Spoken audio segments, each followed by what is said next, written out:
What's going on, everyone? Welcome back to another edition of BKNY Hoops. If you're new to the channel, I am your host, as always, Rashid White. All right, so the camera is actually not working over here, so you won't be able to see my face. I don't know what the hell is going on. And another announcement is this will be the last video that I actually do on this channel. I might be terminating this channel in the next couple of weeks. I'll know within 2 weeks whether I'll still be doing this or not. I've have failed, utterly failed. All right, but let's get right into it over here, man. Now I am a prophet because the last live stream I did a couple of days ago, I was saying that hey, the Brooklyn Nets doesn't really have any kind of identity at all. All right. They have no type of identity. None. I mean, it's like, you got guys like Royce O'Neal just shooting shots and Dorian Finney Smith putting the ball on the floor. Nick Claxton's actually been good, but I mean, he hasn't really been established as a go-to guy yet. So I was saying, like, hey, listen, man, the damn ball needs to be in Mikal Bridges' hands. I said this a couple of days ago. He is right now, until Cam Thomas actually gets back in the lineup, that he is their best player right now. And the ball needs to be in Mikal Bridges' hands. I said this a couple of days ago. And everything needs to actually run through him. All right. So he was really aggressive tonight. This is actually what I want to actually see from him. And you gotta, he has to program his mind. Now, like I said, for his entire NBA career, he's just been a glue guy pretty much. And you had Devin Booker, sorry, Devin Booker actually doing, predominantly most of the scoring and setting up. Now, Mikal actually has to do this right now, and it's going to take some time. And I was saying, you got to give this team like 25 games. You got to think about the first 25 games as a extension of the training camp. I mean, these guys don't really got much time to practice. There wasn't that many preseason games, and I'm gonna look at the box scores real quick over here because man, this is actually a tough loss, and that's okay though. That's okay. I mean, there's a moral, I know moral victories don't really even count, but nobody, I mean, listen, this is actually how. Yeah, I mean, exactly the way the Brooklyn Nets actually played today. This is exactly how they actually have to play. Forget all the ball movement. I listen. I'm for actual ball movement, but when you actually, I mean, when you actually have like guys who can't really kind of create their own shots. Now, Jacques Vaughn actually talked about this on the post game over there. You having multiple ball handlers on the team, but it was perfect, man. It was perfect. Like you got Dorian Finney-Smith was another abysmal performance, and they put him at the 5 right there. Now, if you're just joining in over there, man, I mean, I'm just recapping over here. I called it. I called it a couple of weeks ago. I mean, a couple of days ago, that Mikal Bridges is the Brooklyn Nets' best player, and the ball needs to be in his hands, and he needs to be aggressive. He has to go out there and he has to make his teammates better, make plays for the the rest of the other guys over there. So, I mean, it was actually perfect. Now we're gonna share the actual show if anybody wants to actually pop on the stream over there. Then we can actually make that happen for you over here. Let's share this real quick. And let's copy this. Okay, copy. All right, get out of here. All right. There you go. Anybody want to pop on and give your thoughts? I watched this game from like the mid third quarter into the actual overtime period right there. And I think the Brooklyn Nets actually wins this game if it was like, somewhere in March. I mean, Trey Young is actually a killer, man. I mean, it's hard really staying in front of that guy, man. And they set a lot of screens and he pulls up from 33 to 34 something feet. I mean, he has really, like fresh legs right now, pretty much. Fresh legs. So like come March, come like February, March, when them legs get banged up and they will, he's not gonna be making like plays and shots like that right there, man. But guarding like a 5'11" guy when you're like Dorian Finney Smith or even Nick Claxton. I mean, it's tough, man. It's tough. I challenge anyone. I don't know. I don't know if you actually played basketball. I know I played a lot of basketball, and I had to chase guys around like that through screens, and he's quick. And there was, I think the referees actually probably cost us this game. They called that bullshit foul right there at the end on Spencer Dinwiddie. And I mean, man, that's tough. Normally the referees don't really kind of really get involved in the actual when it comes to like last like 5 seconds left, they let the players actually decide it. And that was like I don't know, man. It's just like Trae Young actually initiates the contact, and then they call some type of BS call, man. Cam Johnson actually played well, especially like with that bucket at the end, that tipping right there. If we need, like I said, consistent play out of Cam Johnson, man. But I mean, like I said, it was perfect, man. The ball was in Mikal Bridges' hands. Took 31 shots. This is what he's going to have to actually do. Now the whole thing, will there be a conflict with Cam Thomas and Mikal Bridges when Cam Thomas actually gets back? Now, I don't think it should. I think this is a great 1-2 punch. Normally, to actually win in the NBA, you just need really kind of like two high percentage one-on-one players. And Mikal actually showed that tonight. He was actually breaking his defender down. Okay, D-Rock is actually joining. Okay, well, let's get him on over here, man. Yo, what's going on, D-Rock? How you doing, bro? Yo, what's up? Let me turn off the YouTube. Okay, man. I thought you wasn't gonna show up tonight, man. Okay. Yeah, my night's ended a little early, so I'm I'm ending my night early, man. I gotta wake up early and make some French toast for some Okay. family and friends. All So right. So yeah, my camera's not actually working, but I don't know if you caught my last live stream, but I called this a couple of days ago where the ball needs to be in Mikal Bridges' hands, and the offense needs to run through him until you get Cam Thomas back. Either Spencer Dinwiddie, Ben Simmons actually brings the ball up, give it to Mikal, clear it out the way, and I like the way Jacques Vaughn, he was going away. He wasn't like doing this ball movement nonsense, just a target Trae Young, man. I mean, you got a matchup, advantage right there. Go for it, man. What do you think? well, Mikal, what's that? A career high, or he tied a career high? He matches career high. Yeah. Masters career high. So I'm glad to see Jack Vaughn get him going. Um, Hit him in the mid range. A lot of those mid range shot coming off curls. Yeah. Kind of reminds you of what's homeboy from the Detroit Pistons back in the day. Him and Reggie Miller used to go at it. Richard Hamilton. Yeah, Richard Hamilton. Yeah, man.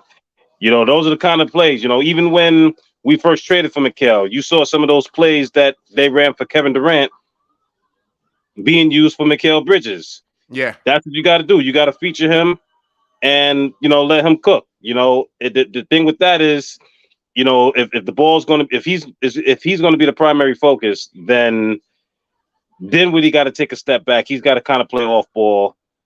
Cam Johnson, he's got to play off ball, and everybody's just got to cut and kind of read and react in the sense. Yeah, exactly, man. This is what I was saying a couple of days ago. It was like I'm watching the Nets, and it's like you got Royce O'Neal trying to make plays, and what's his name? Yeah, Dorian Finney-Smith trying to put the ball on the floor, which is not a strength of his. Stay in your lane. Stay in your lane. Just be a good floor spacer, catch and shoot player. Let Mikal actually go to work. Now, like I said, Mikal Bridges, he has to get used to actually really kind of being in this role. Like getting sometimes you got to take a couple of bad shots. Like 31, he took 31 field goal attempts. It's not about making the right play every single time, but like this time, he's gonna have to like really put up numbers like shot attempts like this. Hell, 16 for 31. That's more than 50%, if I'm not mistaken. Yep, it is. Yeah, so I take that. Yeah. I'm looking. That's another thing. He got to the free throw line 12 times. Exactly. 11 to 12. Yeah, yes. I take that. Yeah, definitely. Yeah, that's him being aggressive, and even Claxton. Now, see, we now the video that you made earlier, you had made this comment. Actually, you was talking about Claxton, so I think we got to get into that a little bit too, man, because we seen Claxton. He had a play where he grabbed the rebound and took it coast to coast. Yeah, laid it up with his left hand. Yeah. that to me demonstrates he can play power forward. Now, Yes. it's not today's power forward where you're like, let's say Laurie Markkinen or uh John Collins or maybe even a Rui Hachimura that can step out there and take threes. But we know when he's going against them bigger bodies, like a Embiid, like a Mitchell Robinson, because we ain't played the Knicks yet, and I'm dreading that. But when we go against these bigger bodies, you need another bigger body out there with him.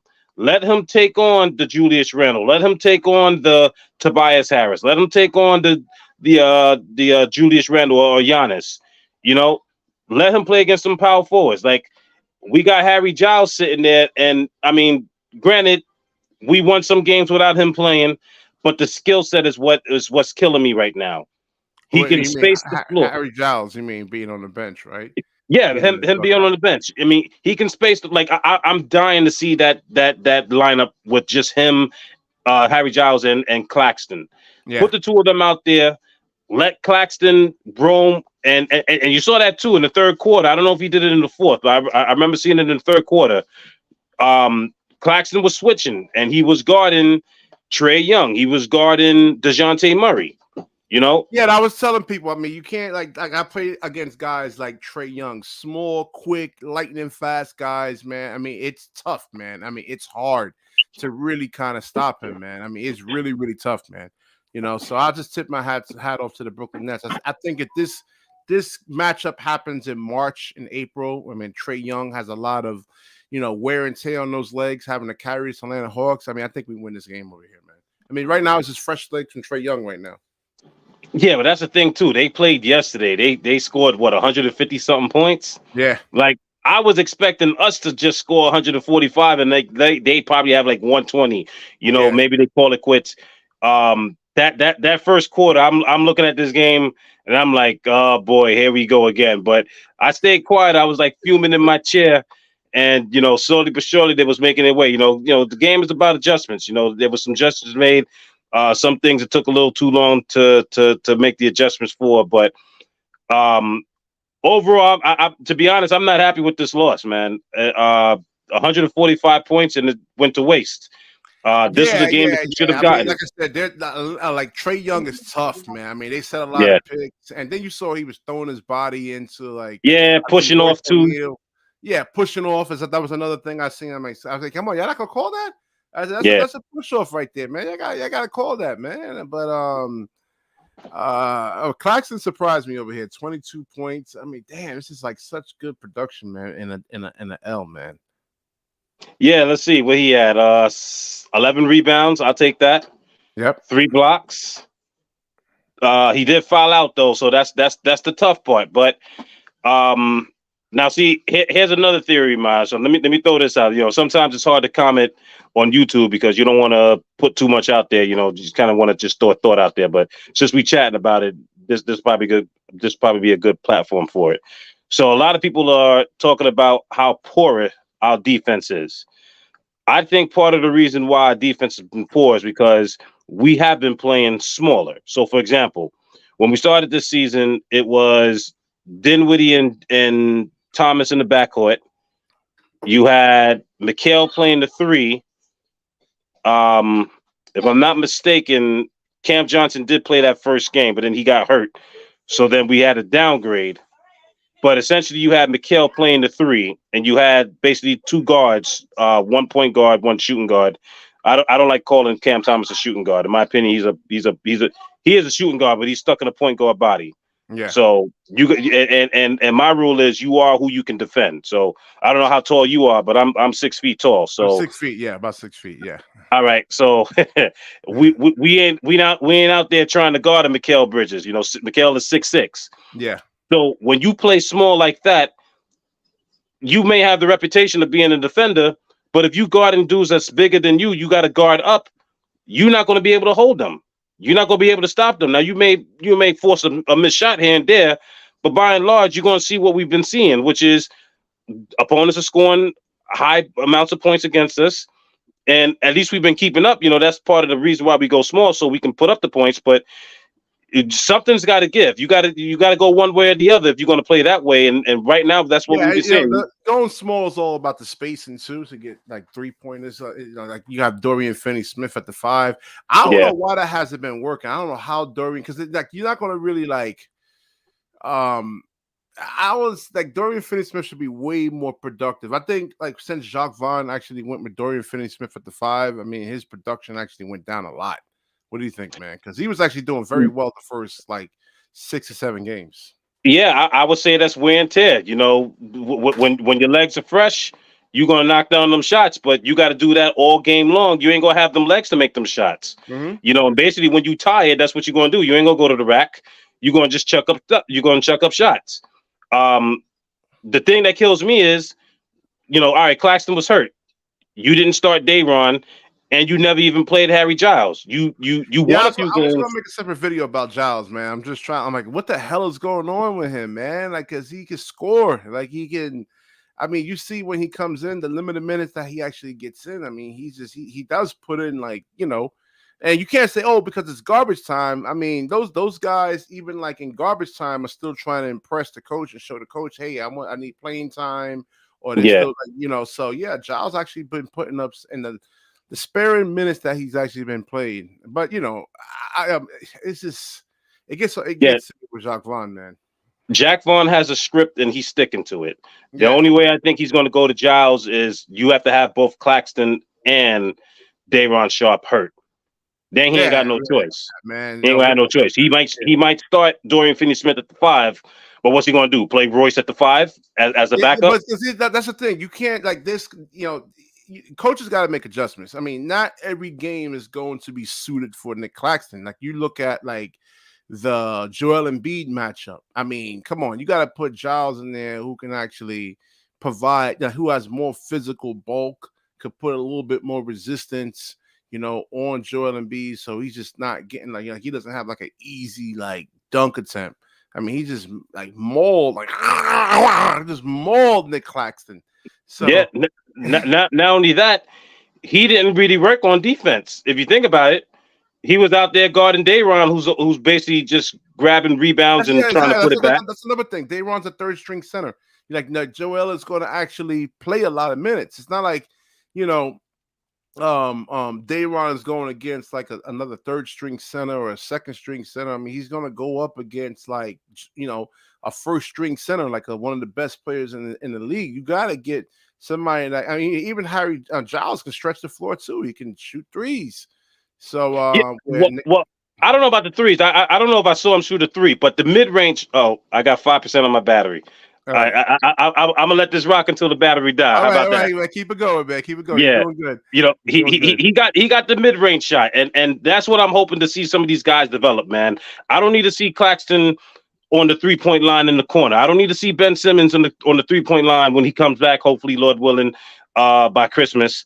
You know, I don't need to see these guys that can't shooting, trying to shoot threes. Getting that 8 to. I want to ask you this question. What about the conflict between like Bridges and Cam Thomas? This is how Bridges has to actually play. He has to. Now, what do you think? Will that cause a conflict between Cam Thomas and you know, should he start? Because like, you know, you got Cam Johnson over here making $100 million. You can't put him to the bench, even though I said he should. Yeah. I mean, it's a tough situation for a coach right over here, man. So, what you actually think? You start Mikal Bridges and Cam Johnson together, or Cam Johnson actually comes off the bench? When these guys come back, let's say the entire team is healthy. My 1 through 5 is Thomas, Mikal, Johnson, Ben, and Claxton. I think with the 3 shooters / scorers, you can make up for the inabilities of Claxton and Ben to shoot. Now, you know, you may, let's say, sub out Ben and bring in whoever. You run with it that way, but I think you rock with that until it fails. Big fan Breezy. What's good, man? I'm gonna pop on your show as soon as it actually starts. I'm joining your panel, man. So I'm getting up on there, man. I'm getting up on there. Don't worry. It's gonna be a late night. Yeah, check out Big Fan Breezy's show over there, man. I mean, they be having some interesting, debates when it comes to the Brooklyn Nets, man. They Where's got it on Twitter or YouTube or no what? on YouTube. You see it right there in the comment section. Yeah, No, Big I Cat. don't. Let me see. I gotta go to chat. Oh, I Okay. got 1%. Oh Let me damn, see. man. Yo, Yeah, StreamYard, yeah, man. StreamYard be burning battery, man. yeah. But I Let me think see. his stream starts Oh, at I there we think go. 12:20. Yeah, 12:20. His stream actually starts. I'm gonna jump on that. I'm gonna jump on their panel as soon as I'm actually done with this, man. We be having some heated debates over there, man. They get heated. I mean, those are some passionate Nets fans. All right. So while D Rock is doing his thing there, um, now oh yeah, what you were saying. So Cam Thomas will actually start. You're saying basically, right? I think D Rock's battery went out. He's gonna probably charge it and probably rejoin the stream over there. It's like that's like one of the ultimate super fans over there. Um, but now, like I said, the conflict between Mikal Bridges and Cam Thomas. This is how, like I said, this is how Mikal Bridges actually has to play. He needs to shoot a lot, but then Cam Thomas actually needs the ball too. Can they actually play with one another? So that's really the main thing right there. Can those two actually play together? So if they can actually play together, then the Brooklyn Nets is actually going to win a lot of games. They're going to win a lot of games, and I think with Cam Thomas actually being there, Mikal Bridges doesn't have to take too many shots. Maybe he takes 21 or 22 shots, but this is how the offense has to be. It has to be Mikal Bridges, Cam Thomas. These are like two of your best high percentage one-on-one players right there. They have to play off of each other and make plays. And you got guys like Spencer Dinwiddie. I mean, I thought it was perfect, the offense. It just came down to like a nail biter right there, man. It really has. Really did. Too much Trey Young. How many points did he actually have, man? We had like 43 points.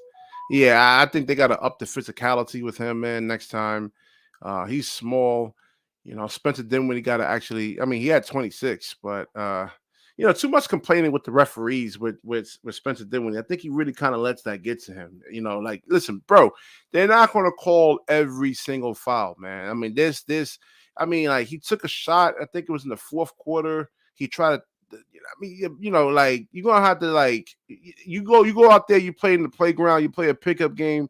We're not calling every foul, man. You're gonna start doing that and bitching like that, man. I mean, especially like in certain hoods, you're gonna get into like a fight right there, man.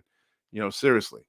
All right, so I'm gonna wrap this up over here, man. I'm joining up and I'm going on Big Breezy's channel. His stream starts at 12:20. That's, I believe, 9 minutes. I'm gonna go join that panel right there. Definitely like, comment, subscribe, certainly share this video. And when you share, I want to thank D Rock for actually coming on. That's one of the best Brooklyn Nets fans you'll ever meet right there, man. I gotta get his Twitter stuff, man. I'll probably have him on another time though. But he is on Twitter. You can follow, I think, D Rock on Twitter. And all right, so definitely like, comment, subscribe, certainly share this video. When you share, the universe certainly shares back with you. Peace.